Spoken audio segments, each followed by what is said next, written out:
Hello everyone, it's Anna, also known as Book Anna, and today is almost the end of the month, which means that we should probably look at some books that await us in month of July. Today I have 17 books that I wanted to talk about that are all my anticipated reads. I thought that this time around I should maybe try to not read to you synopsis, but try to explain it with my own words, just because I want to practice a little bit more of English. First 5 books are all coming out on 1st of July. Firstly, we have a queer literary fiction. It's called Hot Girls with Balls by Benedict Nguyen. We have 2 characters, Six and Green, and they're both American Asian trans women in volleyball. They are currently in a relationship, and this is all happening a little bit after COVID's pandemic. So they are going on their first championship tournament after COVID's pandemic. And also another thing about them, they are going where no woman ever went to,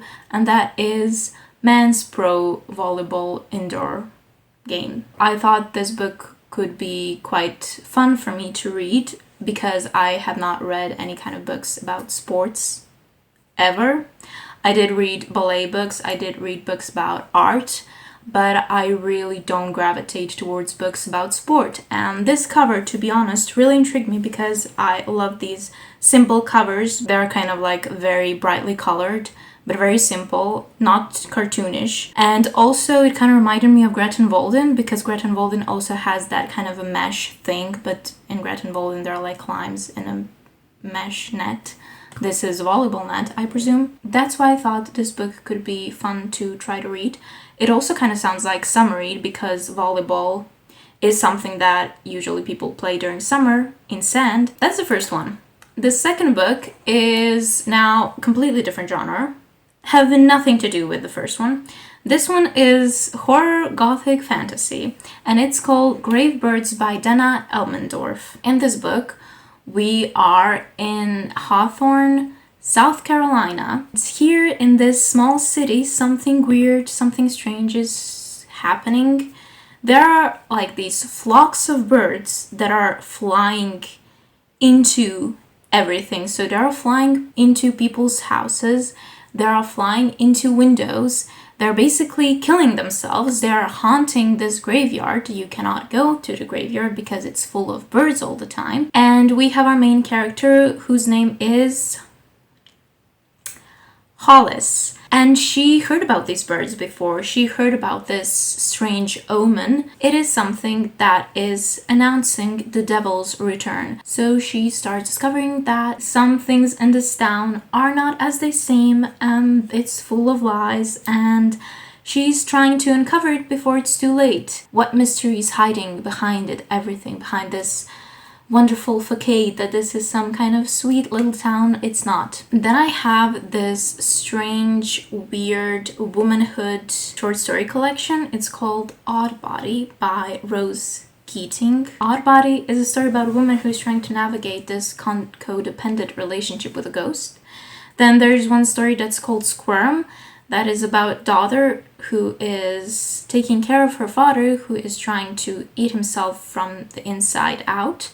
Then we have Pineapple, that is about a woman who wants to surgically insert feathery wings in her back. And we have Eggshell, which is about a waitress that during her shift gives birth to an egg. It sounds very weird. It sounds horror. The next one is called The Originals by Nell Stevens. This one is queer historical fiction, and for this one I read the synopsis.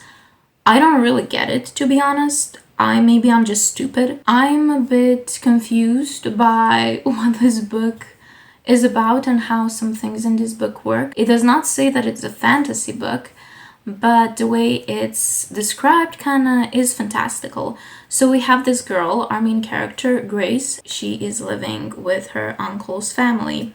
They don't really want her there. And she has this particular gift of being able to recognize forged art, forged paintings. That's somehow very important for this book. I don't know how, but it is very important. And then one day Grace starts getting these letters from South Atlantic, and these letters are from her cousin Charles, who they all presumed to be long deceased. So nobody really believes that that's Charles, but then Charles comes back home and he looks like Charles, he acts like Charles, but nobody believes that he is Charles. And Grace, being able to decipher forged paintings, is somehow able to discover if Charles is really Charles. That's the part where I'm quite confused because I don't know how those two connect. The main reason why I chose this book is because of that old art forgery. I like stories about art, so yeah. And it has an amazing cover. I really like the cover of this book as well. And then the last book that I have for 1st of July is Bittersweet by Hattie Williams. This one is literary fiction romance. Charlie is this girl, this 23-year-old girl, and she is a writer, or she has something to do with writing. She loves this author. She loves him so much. She gets her dream job, which is working with this author. Whilst working with him, he is starting to listen more of her suggestions than of suggestions of people he already worked with before. She kind of starts liking him, not only as an author, but as a person. And he kind of starts liking her as well. But the thing is, he is 30 years older than her, and she's 23 and he is 53, so there's a big age difference. She kind of becomes very attached to him and realizes that if he leaves her at any moment, she will completely unravel. Although this book says and tags that it's a romance book, I really hope that this is not one of those books that is about women needing men to be anything in life. I hope that this is a book about self-love and a book about Charlie, who will discover that she does not need him, that it's okay to be in a relationship with him, but that she doesn't need him to live, and that the only person that she needs to be attached to that much is herself. We have one book that is coming out 8th of July. It's Predatory Nature by Amy Goldsmith. This is a book about a train, about this luxury 5-star train. Our character, Laura, is working on this train. Like, some very awful things happened in her past, like her with her family, and she doesn't even know if she will be able to go to college, but she got a job in this train and she's now working, and she's now like feeling everything kind of getting off her, all the hardship that she went through, everything is kind of, you know, letting her go. This train gets 2 wagons at the end of it. And these 2 wagons are full of plants. And with these 2 wagons also come 2 siblings, brother and sister. And they are like saying that these wagons are full of plants. They're very protective of them. They need to transport them somewhere for experimentation. But our main character during night is starting to hear these plants talking to her and telling her something, so she is pretty sure that there's something more to it, that they are maybe magical or something. The book really reminded me of this one movie, which I do not remember the name. I never watched it, I just saw a clip. It's a movie about this train going through the tunnel, and every few hours the last wagon of the train just is cut off and left in the tunnel with all the people in it.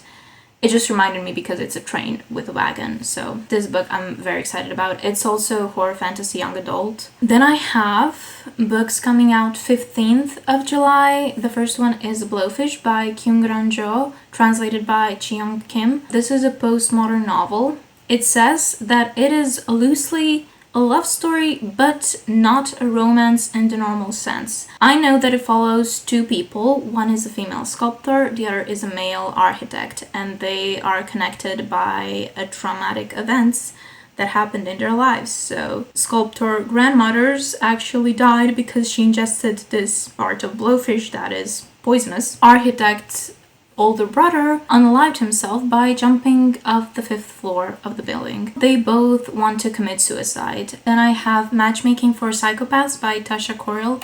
This is mystery horror romance. Alexandra is a matchmaker, and she has this wonderful life and everything is perfect. She has a perfect boyfriend and it's the night of her birthday and she thinks that her boyfriend is going to propose. But turns out that her boyfriend is not proposing but telling her that he is in love with her best friend and that they are together. So she loses him and her best friend and her life kind of crumbles. One of her clients is this girl named Rebecca and they kind of struck some kind of relationship, after which Alexandra's ex-boyfriend is killed. And then some other people in her life die as well. Maybe this Rebecca girl isn't that safe. Maybe she is a bit dangerous. We do not know. But I thought that the cover of this book is again brilliant. It kind of stuck in my brain, and then when I read what it's about, it sounds like it could be really fun to read. So I have a book that's called House of Beth by Kerry, and I read the synopsis of this book and I thought, oh my god, this is like Rebecca by Daphne du Maurier. But there's no mention of it being like Rebecca, although the synopsis is kind of like Rebecca. It is said that it's for fans of Bunny by Mona Watt or Night Bitch. We have our main character. She, after breakup with her girlfriend, goes back to her hometown, in which she strikes a friendship again with this guy from her high school, and he's now a widower and he has 2 kids, so she starts living with them. His deceased wife, she feels, is still haunting this house and she's still there, her soul is there, and she kind of hears this house telling her all the secrets and everything, and she feels a bit haunted by this ex-wife of his. How is that not as Rebecca? I don't understand, but I feel like it is. Anyway, I think it is, and that's why I'm interested in this book, because I liked Rebecca a lot. Then I have a book about witches by Silvia Moreno-Garcia. I already read 4 of her books. I really like Silvia Moreno-Garcia. I think she writes really great horror novels. I really liked them all. They were all completely different. I don't even understand how she can write such different books, because I read 2 horror books. I read one YA fantasy, and I read one like literary fiction with magical realism, and they're all completely different. Like, it's not even the same author, so I'm really interested in what The Bewitching will be. It's a horror fantasy. It's historical. It's about 3 witches during different eras. Her name is Minerva, and she is just finishing her degree, and she's studying horror literature through history, and there's this author that she really likes. Her name is Tremblay. And Tremblay is an author, a horror author, that had this quite interesting story that she wrote. It's called The Vanishing. And this story was written based on some real events that happened to this author a long time ago. She had this roommate that was beautiful and radiant, and she was obsessed with her. And then this roommate disappeared. So she wrote this story, The Vanishing. And Rebecca kind of is searching and digging deeper into her life and trying to find out more about this story and about what actually happened, because all of this was happening during 1900s, which is also the time that Rebecca's great-grandmother was alive, and she remembers that her great-grandmother talked about having this encounter with witches. This is my favorite cover by far of all of these books. It's called Pan by Michael Klune. This one comes out 22nd of July. This one is contemporary fiction, and it's also, from the synopsis, I gathered that it's probably going to be pretty comedic and humoristic. We have a 15-year-old boy named Nicholas. His mother kicked him out, so he's now living with his father in Chicago, and because of everything that is happening in his life, he has these, panic attacks. He forgets how to breathe at some points. And then during one class of geometry, he wakes up, because he's of course sleeping in a class of geometry, and he realizes that his hands became objects. So he freaks out, because that's not normal. Your hands shouldn't be objects, they should be like your human hands, of course. His friend and his almost girlfriend are telling him it's like panic, but he says no, it's not a panic attack. I believe that Greek god Pan is trapped inside my body. They say, of course. Okay, yeah, he is trapped inside your body, Let's see why, and let's try to find an explanation for it. I feel like it's going to be quite funny, and I just love this cover. It's amazing. I love it so much. This book also comes out 22nd of July, but this one is part of the series.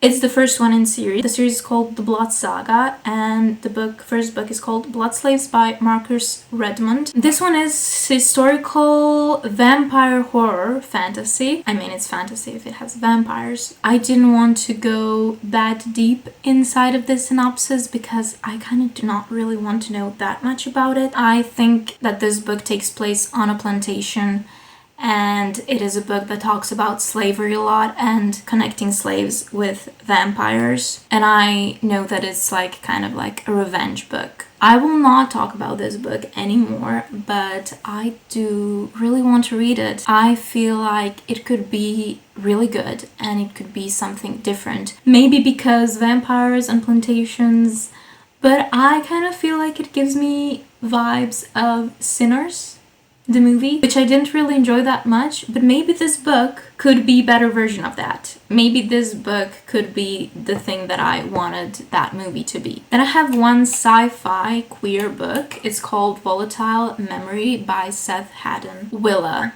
She doesn't have anything but a ship and this mask. She kind of gets the call on her ship. There's this weird tech element somewhere on a planet, so she goes to get it. This weird tech element is a mask, basically, and masks shouldn't have any memories in them, but this mask for some reason has a woman in it. And it turns out that this woman is her soulmate, this woman in the mask. So they kind of start having a relationship together. It's a novella, so I like novellas. I love sci-fi novellas. I feel like sci-fi novellas are my favorite kinds of novellas. That's Volatile Memory. And then there is Soulmatch by Rebecca Danzenbaker, which comes out 29th of July, and all of the books after this one also come out 29th. But Soulmatch is YA dystopian. This one is happening 200 years after World War III, in which now we have this soul identification system, and when you turn 18, you need to go through it. The government can learn about your past lives, and our main character goes through it. Her soul is, it's not normal. And usually good souls just go through and bad souls are going into prison. But something is quite weird with her souls. She ends up in this game, like simulation game thing, like Hunger Games, I think. I believe that it's like Hunger Games. It sounds like it's like Hunger Games. And she needs to fight to death, I think. It kind of sounds like all the dystopian books that I read collected into one, because it has games from Hunger Games, it has this soul matching things like it has in Divergent, and also kind of has these teenagers trying to get out of this and some kind of mystery like it's in Maze Runner. Anyway, it sounds like all of them. I'm interested in if it's going to be good or not, because it could be either very, very good and it could have some very important things to say, or it could just be one of many dystopian books that is average. Then I have another literary fiction that is called Love Forms by Claire Adam, and this one sounds like it's quite family-centric. It could be quite wholesome. So we have Dawn. She is 50-something years old. Her husband passed away. No, he didn't. She's divorced, and her 2 sons are old enough so they don't live with her anymore. And she kind of finds herself reminiscing of her life and things that she's done in her life. And she remembers that when she was younger, she had this daughter, but she couldn't take care of her, so she ended up giving her to foster home.